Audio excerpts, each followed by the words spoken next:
सुप्रभात बच्चों,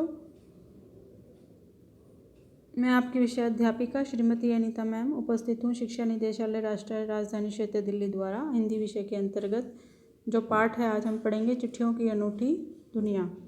ये कार्यपत्रक 12 है। आज दिनांक 5/11/2020 है। यहाँ विद्यार्थी अपना नाम लिखेंगे।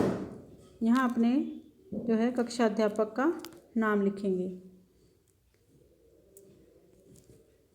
आज देश में ऐसे लोगों की कमी नहीं है जो अपने पुरखों की चिट्ठियों को सहेजकर और संजोकर विरासत के रूप में रखते हुए हों, या फिर बड़े बड़े लेखक, पत्रकारों, उद्यमी, कवि, प्रशासक, सन्यासी या किसान। इनकी पत्र रचनाएं अपने आप में अनुसंधान का विषय है। अगर आज जैसे संचार साधन होते तो पंडित नेहरू अपनी पुत्री इंदिरा गांधी को फ़ोन करते, पर तब पिता के पत्र पुत्री के नाम नहीं लिखे जाते, जो देश के करोड़ों लोगों को प्रेरणा देते हैं। पत्रों को तो आप सहेज कर रख लेते हैं, पर SMS संदेशों को आप जल्दी ही भूल जाते हैं। कितने संदेशों को आप सहेज कर रख सकते हैं? तमाम महान हस्तियों की तो सबसे बड़ी यादगार या धरोहर उनके द्वारा लिखे गए पत्र ही हैं। भारत में इस श्रेणी में राष्ट्रपिता महात्मा गांधी को सबसे आगे रखा जा सकता है। दुनिया के तमाम संग्रहालयों जानी मानी हस्तियों के पत्रों का अनूठा संकलन भी है। तमाम पत्र देश, काल और समाज को जानने समझने और असली पैमाना और भारत में आज़ादी के पहले महासंग्राम के दिनों में जो कुछ अंग्रेज अफसरों ने अपने परिवारजनों को पत्र में लिखे, वे आगे चलकर बहुत महत्व की पुस्तक तक बन गए। इन पत्रों से साबित किया कि यह संग्राम कितनी ज़मीनी मजबूती लिए हुए था। महात्मा गांधी के पास दुनिया भर के तमाम पत्र केवल महात्मा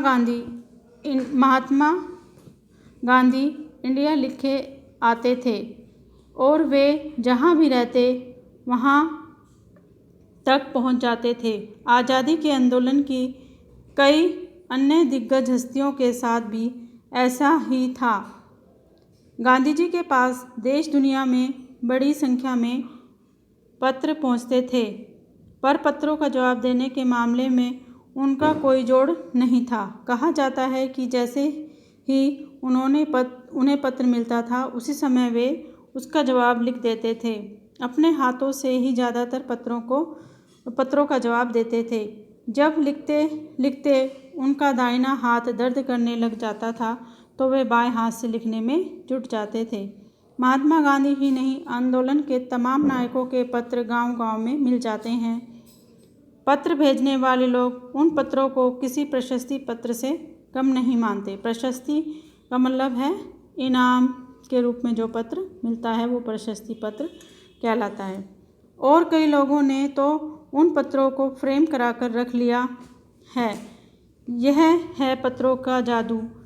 यही नहीं, पत्रों के आधार पर ही कई भाषाओं में जाने कितने किताबें लिखी जा चुकी हैं। शब्दार्थ: पुरखों, पूर्वजों, संजोकर, संभालकर, विरासत, धरोहर, उद्यमी, व्यापारी, प्रशासक, अधिकारी, अनुसंधान, खोज, सहेजकर, संभालकर, तमाम, सभी, दिग्गज, महान, हस्तियाँ, नामी लोग, संकलन, इकट्ठा करना, महासंग्राम,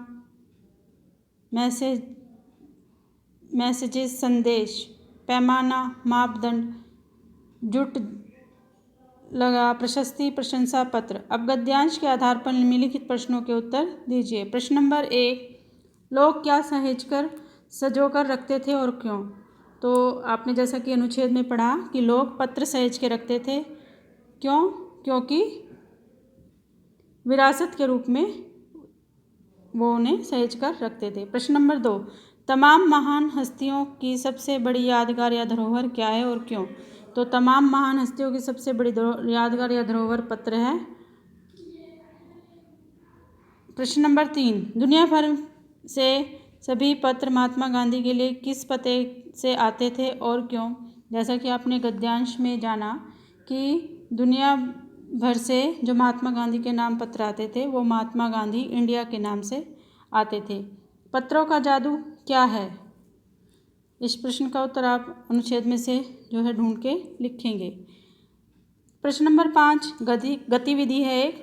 कुछ शब्द या शब्दांश अन्य शब्दों के साथ जुड़कर नए शब्द बनाते हैं। नीचे घेरे में दिए गए शब्दों को कुछ और शब्दों के साथ जोड़कर और उदाहरण समझाकर नए शब्द बनाइए। जैसे प्रशस्ति पत्र। अब ये जो पत्र वर्ष शब्द है बच्चों, ये आपको हर एक शब्द के आगे लगाते हुए एक इस तरह का शब्द बनाना है। जैसे प्रशस्ति पत्र से बनेगा, जैसे राजनयिक पत्र, है ना, जैसे और भी किसी तरह के आप उदाहरण सोच के इसमें इस जो है घेरों को पूरा करेंगे। इसी तरह से एक और उदाहरण दे रखा है, इक लगा के, इक प्रत्यय लगा के आपको जो है शब्दों का निर्माण करना है। जैसे इसमें आया हुआ है व्यवहारिक, सामाजिक, साहित्यिक, औद्योगिक। इसी तरह के और शब्दों को आप सोचकर अपने अनुसार इस जो है घेरे के अंदर लिखेंगे। इसी के साथ ही बच्चों ये कार्यपत्रक 12 यहीं पे समाप्त होता है। धन्यवाद।